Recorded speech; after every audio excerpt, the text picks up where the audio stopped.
Guys, तो स्वागत है आपका मेरे चैनल में। और मैं आज एक्सप्लेन कर रही हूँ प्रिंसेस और उसके बॉडीगार्ड का 5th एपिसोड। मुझे ये एपिसोड जो है एक्सप्लेन करने में बहुत खुशी हो रही है क्योंकि मेरा पहला कमेंट मेरे चैनल पे आ गया है। और थैंक यू सो मच, आप जिसने भी ये कमेंट किया है, मैं बहुत ज़्यादा शुक्रिया हूँ कि कम से कम आप इसे देखते हैं और मुझे कुछ तो रिस्पांस मिला, अच्छा लगा, थैंक यू। एंड अगर आप में से किसी ने भी पिछले 4 एपिसोड नहीं देखे हैं तो मैं उम्मीद करती हूँ कि आप पहले उन्हें देख लीजिए ताकि आगे की कहानी आपको जो है अच्छे से समझ आ सके। 5वें एपिसोड में हम देखते हैं कि हमारी नायिका एरन, जो कि प्रिंस है, ठीक है, प्रिंस का नाम एरन है, तो वो हमारी नायिका उसके दिए हुए गिफ्ट्स को देख रही है, ठीक है, ड्रॉर्स में से निकाल रही है, खुश हो रही है और ब्लश भी करती है और सोचती है एरन ने मुझे गिफ्ट दिया, वाओ, टेडी बियर। पर मैं तो कोई बच्ची ही नहीं हूँ। और मन ही मन खुश हो रही होती है, बोल तो रही होती है अरे मैं बच्ची थोड़ी हूँ, टेडी बियर क्यों, कौन गिफ्ट करता है, बट वो मन ही मन खुश हो रही होती है। आप में से किसने किसने अपने लवर को जो है टेडी बियर दिया है, प्लीज़ कमेंट सेक्शन में ज़रूर लिखिएगा। और हम तब हमारी नायिका कहती हैं देखते हैं और क्या क्या दिया है, और अपना जो ड्रॉर है उसे खोलने लगती है। तभी ध्यान से देखने पर उसे ना एक बो दिखाई देता है ग्रीन कलर का, और बो पे जो है एक रेड कलर का बड़ा सा डायमंड लगा होता है, और वो उसे ना टेडी बियर को पहना देती है और कहती है इस पर ये ज़्यादा अच्छा लग रहा है। उसके बाद वो अपने बिस्तर में लेट जाती है और किताब पढ़ रही होती है और साथ साथ में सोच रही होती है वो नोट मुझे जो मेड ने दिया था, शायद एरन के साथ घूमने के टाइम, एरन प्रिंस घूमने के टाइम मैंने उसे खो दिया। हमें तो पता है कि वो एरन के हाथ लग चुका है, तब भी मैंने ये पता लगा, तब भी मैंने वो खो दिया है, उसने वो नोट एरन को मिल गया है, ठीक है, जब वो एरन के साथ घूमने के लिए गई थी पिछले एपिसोड में। तो वो बोलती है तब भी मैंने ये पता लगा लिया कि उस पर कौन सी लैंग्वेज लिखी थी। वो एक पुरानी लैंग्वेज थी जो अब यूज़ नहीं होती। अगर मैं इसे सीख लूँ तो अगली बार मैं इसे यूज़ कर पाऊँगी। और हमारी नायिका सोचने लगती है वो एक ऐसी सर्वेंट थी जो पैलेस है उसमें एंटर कर सकती थी। मतलब कुछ ही जो सर्वेंट्स होते हैं वो पैलेस में एंटर कर सकते हैं, तो जिसने उसको नोट दिया था इसका मतलब वो कुछ खास रही होगी या कुछ सीक्रेट थी या क्या थी। और अपने जो है माथे पर हाथ रख लेती है, ठीक है, प्रिंसेस ऐसे हाथ रख लेते हैं कि एलिजाबेथ तुम क्या प्लान कर रही हो, मुझे तो कुछ समझ में ही नहीं आ रहा, ठीक है। तभी एक मेड आकर कहती है लेडी आपने आजकल उसे अपने रूम में नहीं बुलाया। तभी हमारी नायिका कहती है क्या, कौन? तब मेड कहती है अरे मैं कार्सस की बात कर रही हूँ। एलिजाबेथ कहती है हाँ अच्छा, मतलब वो बॉडीगार्ड की बात कर रही होती, तो वो है हाँ में सर हिला देती है उसकी बातों में ऐसे दिखाने के लिए कि हाँ मैं समझ रही हूँ। और कहती है कि अब मैं ना एरन से शादी करने वाली हूँ, इसलिए मैं अब उसे नहीं बुलाऊँगी। और साथ ही ना स्माइल करने लग जाती है, ठीक है। और मेड से कहती है मुझे लगता है अब मुझे बॉडीगार्ड को ना चेंज कर लेना चाहिए। तब मेड कहती है माफ़ी माय लेडी, क्या आप कार्सस को चेंज करने की बात कर रही हैं? और हमारी नायिका कहती है, एलिजाबेथ कहती है कि ना हाँ मैं चेंज करूँगी अपने बॉडीगार्ड्स को, तुम ना मेरे लिए नए नाइट के जो के नाइट है, मतलब नाइट्स होते हैं, तुम ना नए ढूंढो मेरे लिए, ठीक है। मेड कहती है समझ गई मिस, मैं ढूंढती हूँ। हमारी नायिका सोचती है शायद आजकल मैं कुछ ज़्यादा ही सोच रही हूँ, इसकी वजह से मेरा बहुत सर दर्द हो रहा है।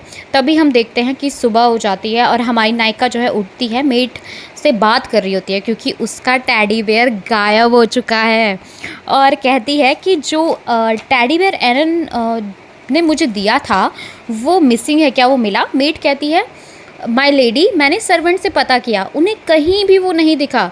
तभी हमारी जो नायिका होती है वो सोच में बढ़ जाती है और सोचती है, वो ना देखने लग जाती है चीज़ों को। तो वो देखती है कि जिसने टेडी बेयर चुराया वो बो नहीं ले गया, जबकि बो पे तो कितना कीमती हीरा लगा हुआ था, ठीक है। तो चोर को तो पहले बो को ले जाना चाहिए था, तो ये टेडी बेयर कौन लेके गया? तो तभी एक मेड आती है और कहती है मुझे टेडी बेयर मिल गया, लेकिन वो टेडी। और जब नायिका वहाँ जाती है, मतलब जाती है देखने के लिए कि कहाँ पड़ा हुआ है, तो वो पड़ा हुआ होता है और टेडी बियर के चीथड़े उड़ रखे होते हैं।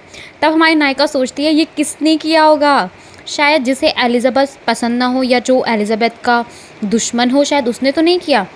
या तभी कहती है उन केनाइट्स का क्या हुआ जिनको मैंने बुलाया था, रिक्वेस्ट की थी कि भाई कैंडिडेट्स देखने हैं मुझे। तब मेड कहती है उनका एक्सीडेंट हो गया है और वो सब वापस चले गए, आधे रास्ते में उन सब का एक्सीडेंट हो गया, वो वापस चले गए। एलिजाबेथ कहती है एक्सीडेंट, सब वापस चले गए? और एलिज़ाबेथ गुस्से में कहीं जाने लगती है। उससे पता चल चुका है कि ये सब कौन कर सकता है और कहती है मैंशन में ईज़िली किसी को एंट्री नहीं मिलती, और जो ये कटे हुए निशान हैं ना टेडी बियर पे, ये इतने शार्प हैं कि मुझे पता है ये किसने किया होगा। इस मामले में एक ही इंसान को मैं सस्पेक्ट बना सकती हूँ और वो है कार्सस। और ना बहुत ज़ोर से वो गुस्से में होते हैं, बहुत गुस्सा होता है उसके अंदर, और वो ना ऐसे ज़ोर से दरवाज़ा खोलती है कार्सस के कमरे का, और वो पूछती है कार्सस उस टेडी बियर को। तभी वो अचानक रुक जाती है। तभी एलिज़ाबेथ देखती है कि कार्सस को ना बहुत चोट लगी है। तभी कार्सस कहता है मास्टर। एलिज़ाबेथ कहती है ये किसने किया, तुम्हारी ऐसी कंडीशन इतनी ख़राब। कार्सस कहता है कोई बात नहीं मास्टर, क्योंकि मैं ना डॉग फाइटर हूँ ना, इसलिए दूसरे जो नाइट्स होते हैं मुझे खतरा समझते हैं, मुझे ना पहचान नहीं पाते और मुझे बुरी नज़र से देखते हैं और मुझे ना ऐसे परेशान करते हैं, बुली करते हैं।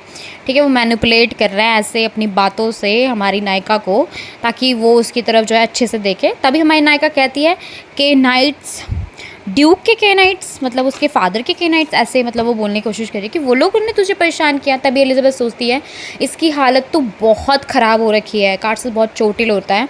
शायद कार्सस को मेरे कमरे में आना, शायद जो कार्सस है जब उसके कमरे में आता है शायद किसी औरों को भी पता होगा कि हाँ ये उसके कमरे में जाता है, और बोलती है अगर यहाँ तुम्हें औरों से खतरा है और तुम कंफर्टेबल नहीं हो इस कमरे में तो तुम मेरे बगल वाले रूम में शिफ्ट हो जाओ, वो खाली है, तुम वहाँ चले जाओ। ये सुनकर कार्सस खुश हो जाता है। ठीक है, हमारी नायिका सोचती है शादी को 3 महीने बचे हैं, तब तक उसे कार्सस के साथ सारी बातें सेटल करनी होंगी, सब कुछ सेटल करना होगा। तब तक के लिए वो मेरे बगल वाले कमरा जो है वो यूज़ कर सकता है।